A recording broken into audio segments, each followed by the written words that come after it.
And we're back. Welcome to the Culture and Cannabis podcast. This is episode number 27, JC. 27. So we have an awesome guest today. This person's been in the Las Vegas cannabis community for a while. We have Robert Cohen from the Cohen Medical Center. How we doing, my man? Doing great. Thank you so much for coming on the show. Thanks for having me. Really appreciate it. So listen, what is the Cohen Medical Center? Well, Cohen Medical Centers was started by my wife and my father in 2009. I had a corporate job, but I could see the cannabis industry starting around us. So my father was a retired doctor, and they needed doctors to help with the patients. And I was a salesman at the time, so all I could see was the dollars. Until I started talking to my father. My father said he would do it. My wife said she would do it. But my dad said, I'm not going to do it just for money. I'm going to do it to actually help people. So we've always adapted, everything kind of goes to the dad motto, is if it helps people, we keep doing it. So we started in 2009, actually inside a dispensary, where the doctor's office was on one side. We did a notary in the middle, and then the dispensary was just in the next office. And they would smoke in the other office. So it was definitely the wild, wild west. Yeah. So that's when you started. It was 2009. Right. And that was in Colorado. Yeah. What part? Denver, right off of Santa Fe. And 2009, right? Yeah. I bet you those were some fun medical days, right? Back well, then, or? I just saw the dollars. Okay. So I went in and I'm like, oh my God, there's 40 people here the first day we walk in. And there's my dad, my wife, and me, and 40 guys. And they're getting licenses. And they all want medical cards. They can buy legal marijuana. And they're 36 Colorado. of them are vets. Shocked me, really, to find out. It really learned really fast how much it really does help people. Yes. Because I've smoked since I was in 8th grade. Every day, not a problem. Just what I do, part of my makeup. And they need this stuff. I had one of the guys says, if you could just come get me in the car, I can't sit in this room. There's too many people, because he had the PTSD so bad. Mm-hmm. So I learned really quick. Plus, being the hospitality background, I tried to keep them all there. Mm-hmm. So it was 40 people. How long is that going to take? I was doing, math on my dad. He's doing 10 or 15 minutes a person. We're going to be there 7 hours. Mm. I had to get pizzas and sodas, just to keep it going, keep it light. But we learned really fast. 6 months later, we had to move out, and nobody would rent to us because we were in the cannabis business. Mm. Good old stigma. We had 18 different places that we had picked out. Loved them. They were all great. No one would rent to us. We didn't touch the plant. We were a doctor's office. Maybe we smoked some in the back, but we didn't touch the plant, and no one would rent to us. My wife stayed on Craigslist. Probably 3 days before we were going to get thrown out of the dispensary because of the rule change, she finds something on Craigslist, which is 3 blocks from the dispensary we were working with. Oh, wow. It's 700 square feet, and it's an artist loft. Oh, cool. Yahtzee. Doesn't get any better than that. $675 a month. Oh, I was beautiful. like, damn, I don't know. I was actually scared. You don't know. Sure. Whenever you sign a lease, you're like, damn, that's $7,000 or $8,000, whatever it is. Now, okay. Then, we were just starting out. We started a business with $0, with just ourselves and work. Mm-hmm. Everything we did was organic. It was really a unique situation. I don't think you can do what we did again. I'd be surprised. Yeah. Well, do you mind? Yeah, no. Spark it up. Let's smoke that. What do you got? We've got the little minis here. That's just Vegas Cannabis. Branded, very strong. I won these. Minis. Yeah. Shout out to GLP. Yeah, shout out to GLP. Shout out to Vegas Cannabis Mag. If you guys haven't seen, January issue. Oh, yeah, you guys are like on the cover here. Yeah, we're right there on the cover. It's actually pretty cool. Robert has it. Actually, Chuck, our third partner, who's never in studio, is actually in studio right now taking pictures. I wish I could pan the camera to him, but I can't.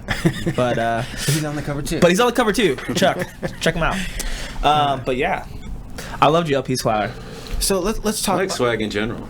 The swag or the what'd you call? You like what? GLP. Oh, GLP. They make good weed. Yeah, good weed. Steve Cantwell, right? Yep. So I want to talk about this time, right? And it's Denver. It's 2009. How long had it been medical in Colorado? Medical started in the year 2000. In 2000. Same as here. Okay. But the dispensary started at the end of 2009, beginning of 2010. Got it. Okay. And these were dispensaries that, if you're only familiar with Las Vegas, with the well-heeled dispensaries and how much money they had when they started, these were guys that started with $30,000, $50,000 to start these businesses. Sure. They had, the Russian Escalade guys would show up with the duffel bags. They would, selling the products. They had nice ladies that came in that made, local edibles, just in foil. Level 1, level 2, and level 3. Okay. I'm like, well, how strong is that? They're like, well, level 1 isn't as strong. Level 2's stronger. Thank you so much. This is at the dispensaries? Yes. That was the very beginning. Okay. So nothing was regulated, obviously. Sure. And it was just people getting the medicine that they needed and us all learning. That's what Dad said at the beginning. He goes, I really want to see if this actually works as medicine. And I want to learn as much as I want to help these people. So in the process, I got to learn, and I got to actually work with my father, which was amazing. My father was 77 when he started, and I actually got the experience to work with him for almost 10 years. 7 of those almost every day. Yeah, that's special. It's pretty amazing. Mm-hmm. Pretty amazing, because my dad being a doctor, it's not like I ever saw him work. He was a surgeon. I didn't want to see him work. He was a proctologist. So the last thing I wanted to do was see any of that. And this gave him a chance to do something different. He got to connect with people, and he can just give me the box. I can use the box. Oh, okay, yeah, cool. I don't know what happened to our ashtray. Yeah, shout out to our ashtray by was Todd? Todd. Yeah, Todd got us the ashtray. Shout out to Todd. So you're in Denver in 2009. You come to Las Vegas what year? 2015. Yeah. Just before the dispensaries opened. Just right before the dispensaries opened. Figured I needed, about a 6-month head start on the business. So you've been full-time 6 years doing recommendations and... Well, my wife had, and I still kept my corporate job till 2013. Got it. Okay. Till it went rec. Okay. I kind of knew after it went rec in Colorado there was a missing demographic in everything that we did. And once it went legal, I knew that they would come get cards. It was basically 40 to 55. That was completely missing. And when it went legal, it was crazy because they went to the dispensaries, they realized, wow, this actually does help a medical condition, and they all got their cards. So I was right to quit at that time and really run the business at that point. But my wife and my whole family did it before that, my sister, my son. I've ruined my family with my business. What can you do? You're probably not the only one. So, JC might know one or two things there's no about manual that. about running a family business. It's like, I'll bring anybody in, Yeah. Mother-in-law, not the best idea, but, we tried, we gave her a shot. Because I didn't know how to run a business. Everything for us, I'm a twin, and my twin passed in 2008 from cancer. And I was, kind of too busy being a great sales guy to be able to spend real good time with her. Looking back on it, I wish I would have known then what I know now about cannabis, and she might have had a fighting chance at it, not a great chance because of the kind of cancer she had. But ever since that, this business is just gone on as it should, and she's been guiding us the whole time. Things happen just when they're supposed to for us. Yeah. And I feel blessed that way. That's awesome. Yeah. Sorry for your loss, but it's thanks. great. It's great that you can find purpose and it can be a light that keeps you guys going. So let's talk. Why Nevada? What happened? Well, Nevada is actually, if you think about it, the closest, biggest city next to Denver that had cannabis. Okay. Which was really all we knew. Yeah. We knew that our Denver office didn't really need us anymore. Okay. So my wife and I kind of needed an adventure. Oh, nice. So we came out here and played tourist for a couple weeks and investigated and found we had a good friend that was moving out here. We had a lot of people that were doing consulting from Colorado.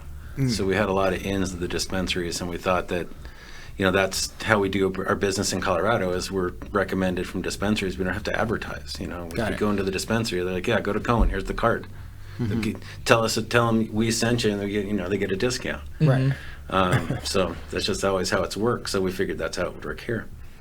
We were able to find, amazingly, a sublease office here within 3 days of us driving out here. Half the rent for a year. Oh, wow. Okay. Guy wanted to get out of a medical building, right where we're still today, which was right by the partner that we were at the time. The medical never did take off here, though. Right. I didn't know that it would never take off here. I figured. Well, it was short-lived. It was very short-lived, yes. Well, and when Sandoval made rec part of the budget, and I mean, it was medical here with dispensaries for like a year and a half. Right. And then it was rec, and it was like, oh, who cares? Yeah. Well, it still kind of matters. It does matter.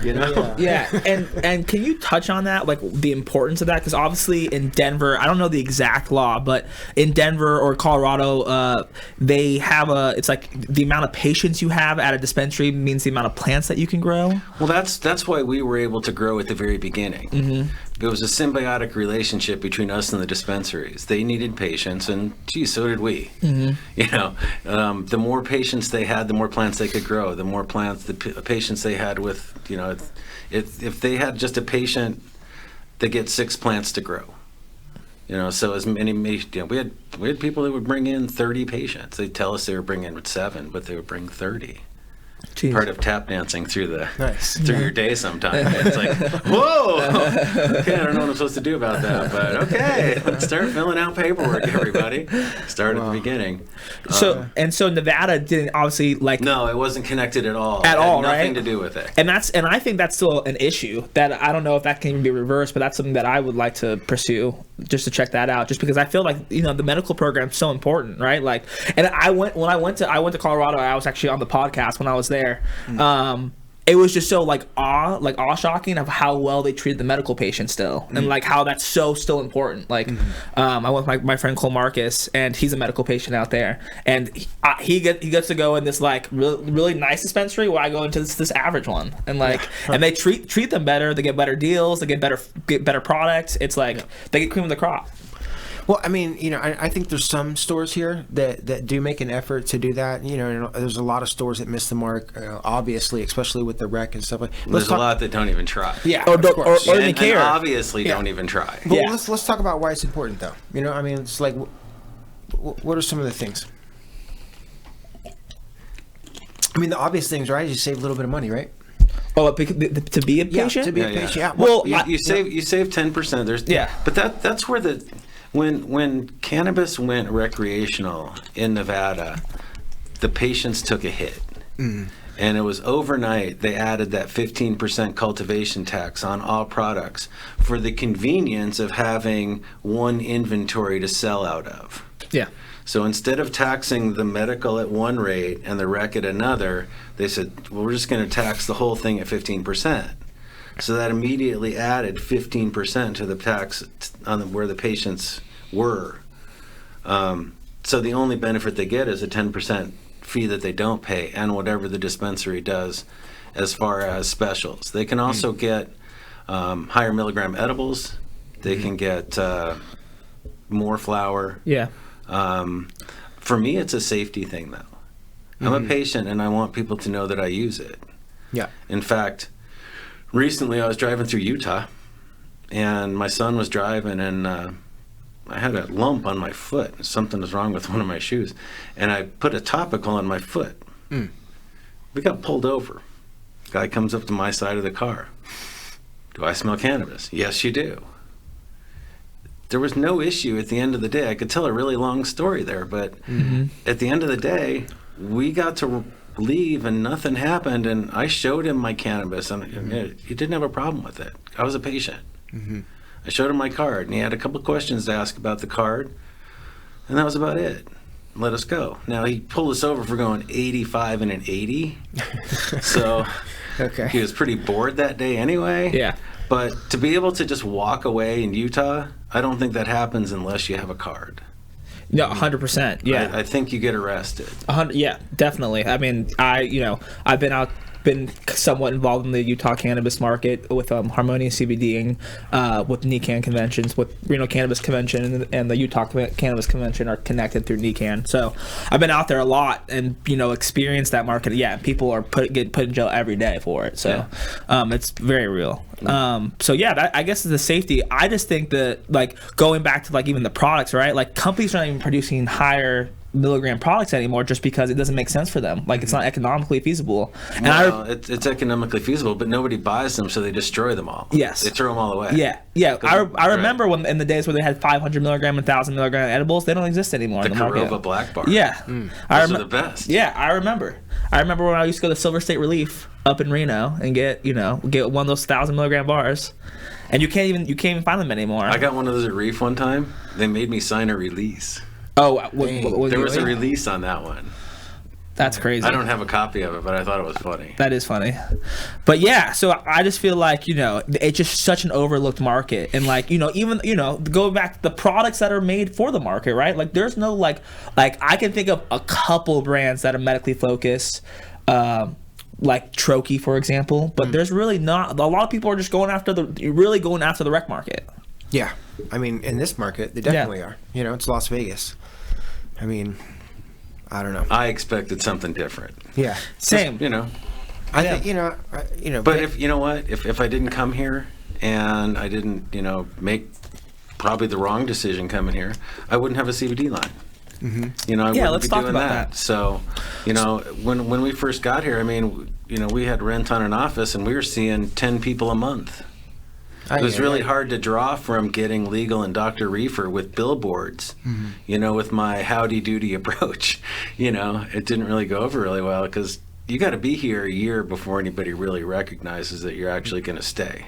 The doctor, those billboards are crazy. Yeah. But they've been there forever. Yeah. They had honestly been there forever. Yeah. So he had a great hold on the market. So I had a meeting with the city and I'm like, so what else can I sell? Can I sell t-shirts and swag? They're like, sure, all day. I'm like, I really don't want to do that. What else can I do? Can I do massage? Well, it's totally different, license, but potentially you can do that. Okay. What about paraphernalia? Because, safe paraphernalia. Yeah, you don't want to go there. It's a whole different license. And, they made me get a cannabis or marijuana support license, which actually screws up your life when you get one of those. Why is that? For credit. Oh, really? I own a cannabis business. Oh. I don't own a cannabis business because we only sell hemp. But as far as if I want to go get a loan, I own a cannabis business, and I can't qualify for a mortgage loan. Really? Yeah. Oh. I have a house with 50% equity that I can't get a loan on. I want to refinance it, and I can't. Because of the cannabis support license. Wow. And you don't even own a cultivation or production or anything that... But hey, they'll get banking figured out. I'm a patient guy. Yeah. My son owns my house. Okay. It's not. There are ways around. Definitely ways around it. That's just unfortunate. But so your CBD line, right? Just so kind of the way it is. So I said, so can I sell CBD medicine? And Mark looks at me. He's like, what? He goes, we have no idea how to regulate that. Because Mark and I had talked a bunch of times. He inspected my business once every 3 months. He's from the city. Yeah, Mark. Okay, Mark from the city. And I said, and I explained to him what it was. And he said, we don't know how to regulate it. So I actually had to meet with him and his bosses, explain to them at that time what CBD was, why it was different than the dispensary products, and why I should be able to sell it in my shop. Yeah, I've had those conversations. Got an email back, not a problem. Okay. Sell CBD. That was 2016. So this is now it's in gas stations. Yeah. So that was post Farm Bill. That was well before Farm Bill. 2018 was the Farm Bill. Well before Farm Bill. Yeah, we knew CBD and the hemp medicine was a really strong product because it basically lined up with Charlotte's Web, COA-wise. Yeah. That's great medicine, in my eyes. And so this is the COAs on your products. No, that's the COA on the Plus capsules. So nice. So these are capsules, CBD capsules. We decided capsules because most of our market is old people. And old people like capsules. They already take capsules. Tinctures are fine, but they get confused. How much am I supposed to take? How long am I supposed to leave it underneath my tongue? Am I supposed to swish it around my mouth? Can I drink right afterwards? I mean, there's so many things that they're thinking about. It just drives them crazy. So just take the capsule in the morning. That's what I do. I take it with my coffee. But people take it however they take it, and it gives overall relief. It regulates the endocannabinoid system. That doesn't mean that you can't add to it with anything else that you want, but it's a good regulator. It gives good balance. Nice. That's what it's designed for. Is there's enough THC in there to activate it, but not necessarily to get you high. Not its purpose to get you high. So your regular CBD capsules, those have about 14 milligrams per capsule? Yeah, they're about 15 CBD and 22 total of everything? Yeah, 22 total of everything, yeah. And then your Plus capsules, it looks like it's almost 60 milligrams of CBD with 1.7 milligrams of THC. Which, so just so everyone knows, the federal legal limit is 0.3% of THC that can be in a CBD product. Yeah. And you got some CBG and some CBC in here. It's funny. People ask me, it's like, do you do CBG? It's like, we've had CBG in our product the whole time. I don't believe in isolation. I don't believe things should be isolated out just to be put back together in a way that somebody else thinks is better. I'm not smarter than the plant. Why do you think, I mean, obviously not smarter than the plant, but do you think, do you have any studies that would, obviously there's not that many studies, but do you feel like there's any studies out there that like point to that? To leaving the plant whole? Yeah. Everything about the plant says to keep it whole. The only reason it was broken up and made into isolate is so it could be exported. It's not better for the plant. It's better for pharmaceutical at some point to have it that way. And in a real doctor setting, I don't want to say a real doctor setting, but in a doctor setting where you can actually use THC and you can use everything, and you can actually make medicine for people, which is future pace, what'll actually happen. That's the only way it's gonna work. But this medicine works for a lot of people. So if they need more, we have friends and resources where they can get more or whatever they need. Yeah. No, definitely. I completely agree with you. I think full spectrum is honestly the only way to go. I take a full spectrum CBD tincture every day, morning and night. Harmonia CBD. 2 of the pills every morning. I have since I started selling them. The only reason I would sell it is if it worked, and I felt better. So what's something like this cost? Like, do you do like a pack of like 30? Each pills are $3. We have packs of 10, 30, 50, or 100, 3,000. Oh, nobody's ever bought the 3,000, but that's what they come in. So somebody really wants it, it's there for them, Yeah. And that's the same price too for your Plus capsule. No, the Plus is $3 and the regular is $1. Oh, nice. Yeah, that's awesome. Easy math. And you guys are, and I know the location. It's on what is that, Decatur and Twain? Sure. Right next to the Bloom Decatur. That's right there. Yeah. And that one, I didn't realize that pool hall next door to you guys. It's like a famous pool hall. Like really? Like Joe Rogan. Like Joe Rogan's a big pool guy. And he goes in there and plays. They have international tournaments in there. Oh, I'll have to go check that out. Yeah, it's dope. I've been in there at night sometimes. Like I can't get a parking place. Oh really? Yeah, I had to pull it out back. Well, it's a massive pool hall essentially. So yeah, it's super cool. Well, it got rebuilt. Oh, it did get rebuilt. Been there, yeah. Oh, okay. But it's much nicer inside now than it was. Oh, I think I've only seen it new. I was like in there maybe 6 months ago. Oh, so you saw it after it was all built and stuff. Yeah. So if I want a recommendation, if I want to save some money, if I'm a patient, if I want to get some of the medical benefits of getting a card, how is it easy? It's a simple process. We've always made it so that we do all the work. You come into our office, and if you already have a portal, we get your paperwork through the portal. If you don't have a portal, and I mean portal from the state, You have to make a portal with the Department of Health with your driver's license. Once they verify who you are, they send you back your paperwork. You fill it. We help them fill out all the paperwork and see a doctor, and then file it all back with the state. We do that for $80. State fee is either $50 or $100. 50 is going to be for a 1-year card. 100 is going to be for a 2-year card. So for $180 for 2 years, you're all done. No extra charges. Nice. So nice. We make it really easy because it's supposed to be. You know, if you're sick, it's a hard enough process. You know, some people have problems just even getting in there. So, yeah. Are there restrictions? I mean, of like after you get your medical card, that, you know, like things that you can't do after having it, just being in the state? Well, it's up to debate. You know, if you can get a concealed carry.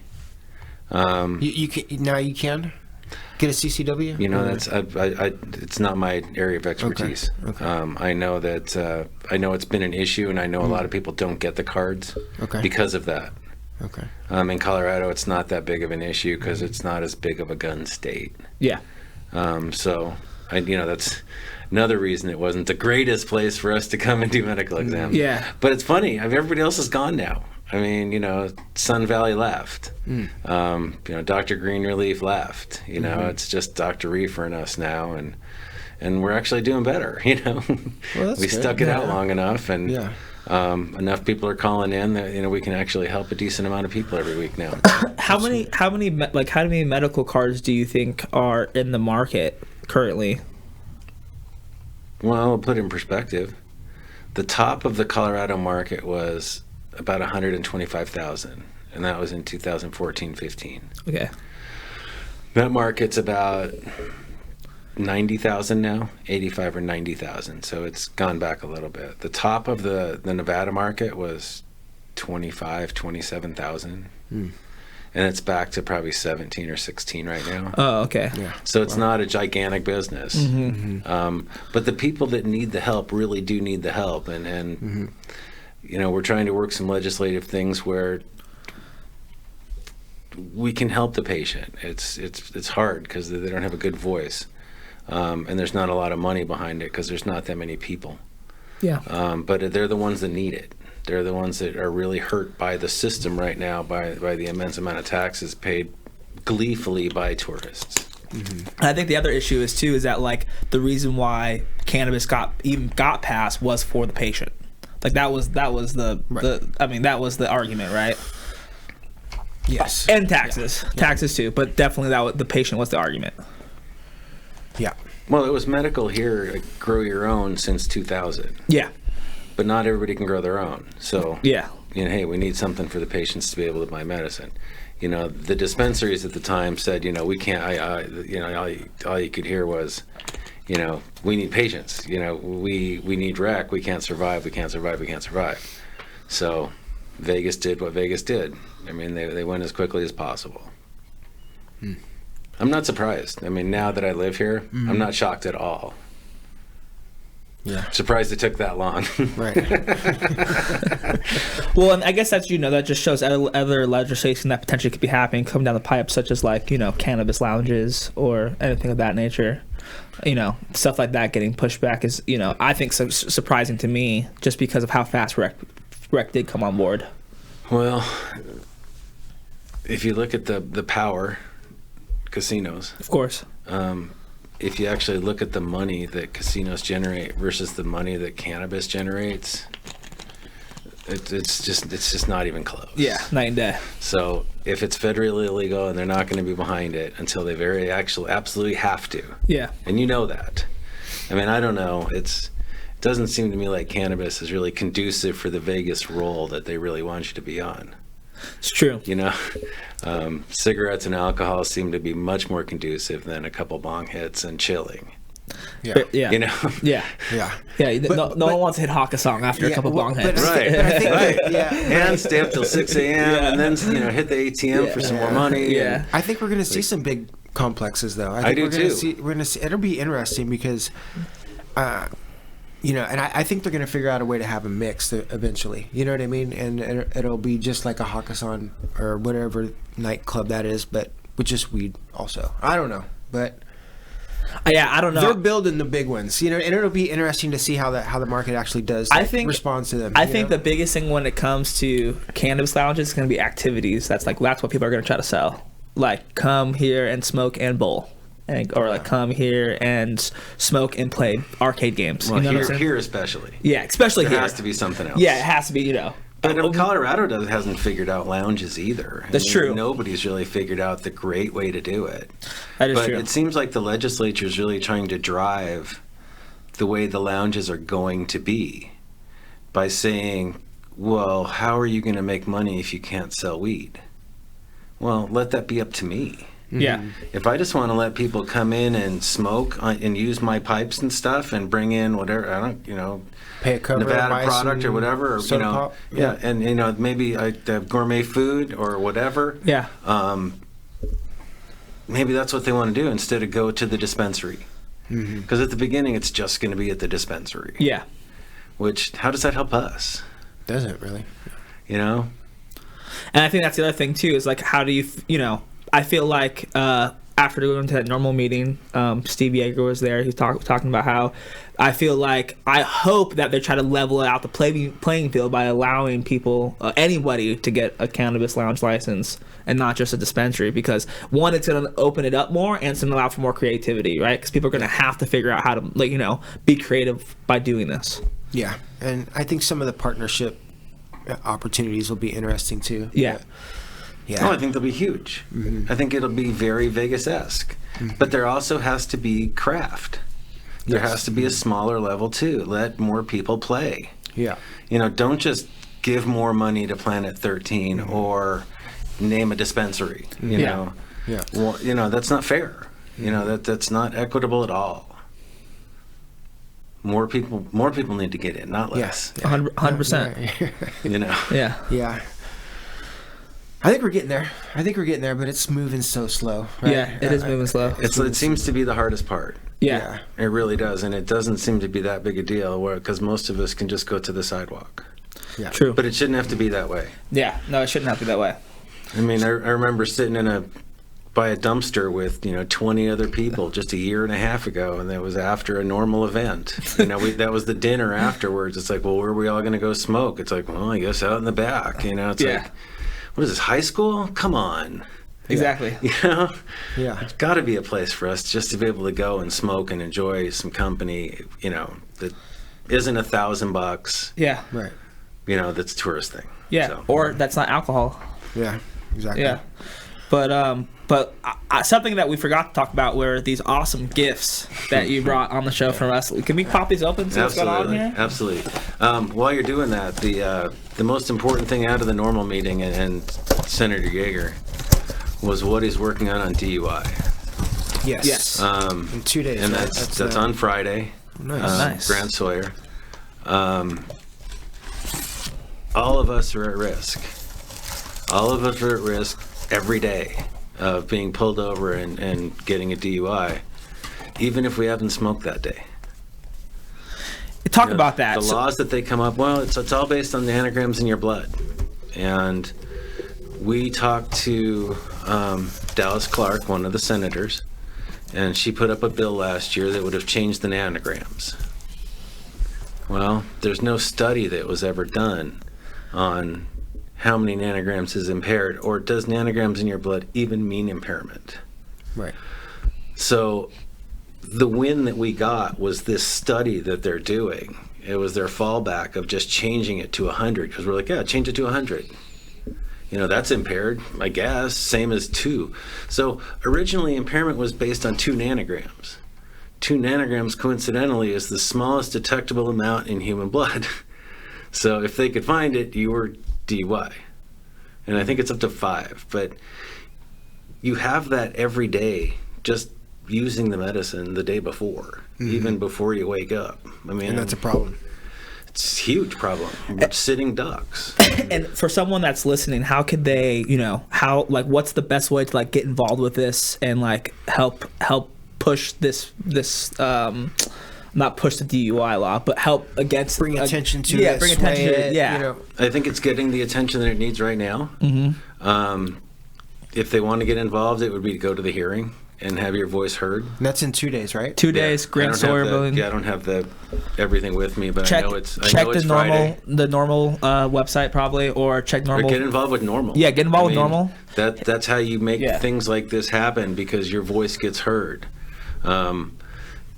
If it's a big a deal enough for normal, then it's something that they move forward with, and that's where your volunteerism really comes in. Is an organization like that. I think that a single voice isn't heard all the time. It's necessary at some points. I learned a lot about the legislature from the last session, just trying.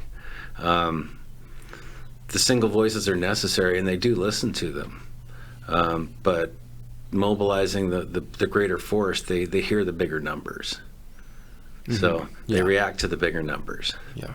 So get involved with normal. Absolutely. And so 2 days, we'll post something about it on our Culture and Cannabis Facebook page when we figure out the details.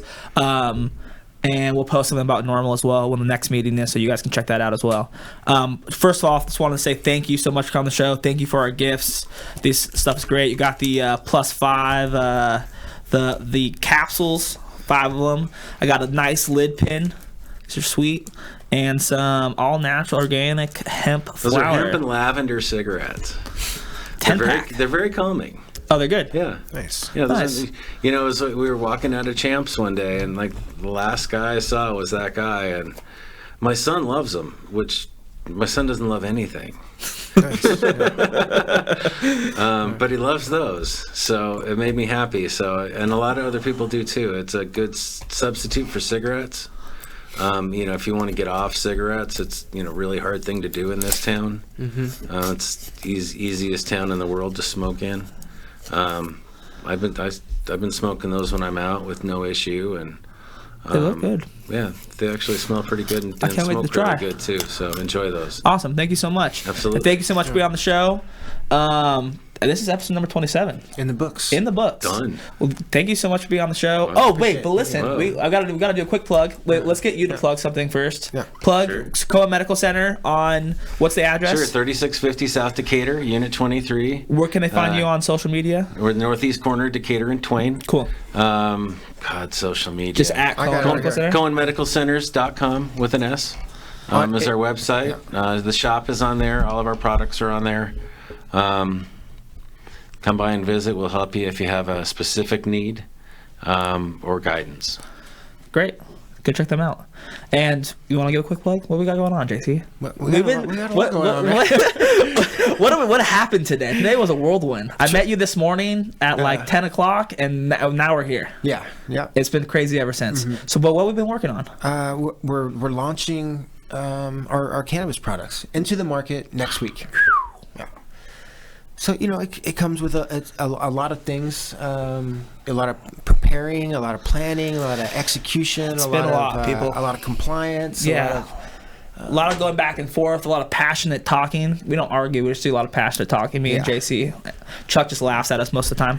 But yeah, it's going down. I think we're going to do, well, I know what we're going to do. We're going to do a 30-day launch, right? We're going to do a 30-day exclusive. Maybe we should wait till they actually get there before we announce it. Or maybe should we talk about it? I want to get in line now. Yeah, I mean, it's going to be a good spot. A really good spot. It's going to be great. We're really excited about it. But listen, if you're the first 250 to buy our joints, you get a free ticket to our event on February 22nd with Paul Wall at Place on 7th.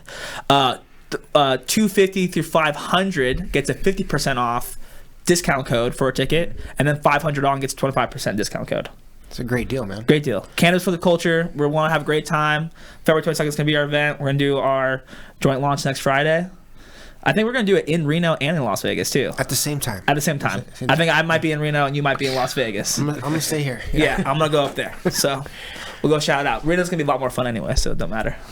I love Reno. Yeah, Reno's great. But so check it out.